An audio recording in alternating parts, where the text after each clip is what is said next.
I'm here with Bear great Mongo, Steve McMichael. What's going on, Steve? Listen, pal, the natural road warrior.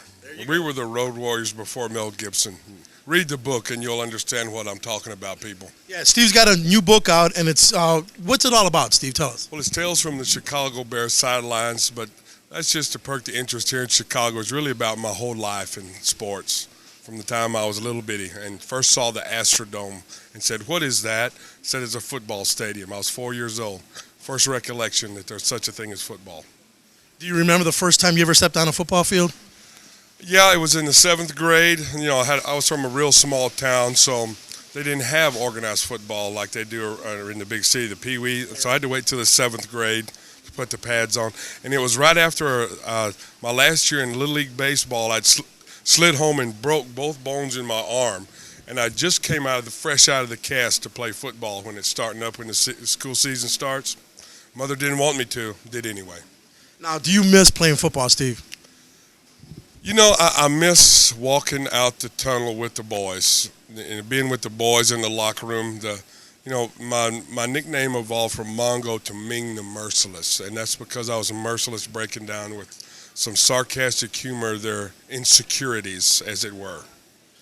I got a twofold question here. One is, what does it feel like to have been a Super Bowl champ? Listen, baby, look at this. Can you get it? See, I wear it all the time. You know, it's not too often in your life that you can get a trophy and you get to wear it. Or I'd be wearing all my Hula Bowl MVP bowl on my neck like all the bling-bling artists do these days. But this is just fine for me. Okay, and was the Super Bowl Bear team, did they have the best defense ever? Oh, you better believe it. Not just for that 85 year. The Ravens had won that Super Bowl year they won, and they did it for that 1 year. But for the whole decade from 1980 to 1990, we were the #1 defense in most every category that they keep. Yardage given up, points, turnovers, sacks, #1 in all of them for a decade. You know, and I hear you mentioned the Baltimore Ravens. You hear every time you hear a defensive player talk about their greatness, comparing themselves with that 85 Bear squad. Well, that's exactly. They've already stipulated that they think we're the best because they're comparing themselves to us. You understand that psychology? Right. Yeah. There you go. All right. So then you had mentioned the book. How can people get a hold of that book?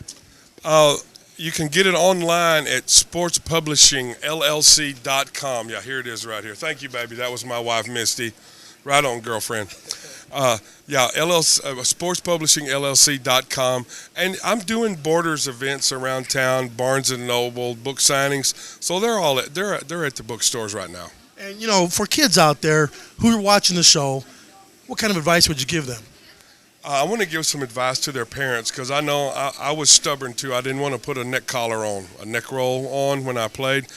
About halfway during my professional career, the pinched nerves and the compressed vertebrae, I finally put a neck roll on, and it saved me a little bit, but my neck's the worst thing on me right now. And my advice is put a neck roll on those little guys right now, and it'll save them from having to turn around like this when they get my age, people. Yeah.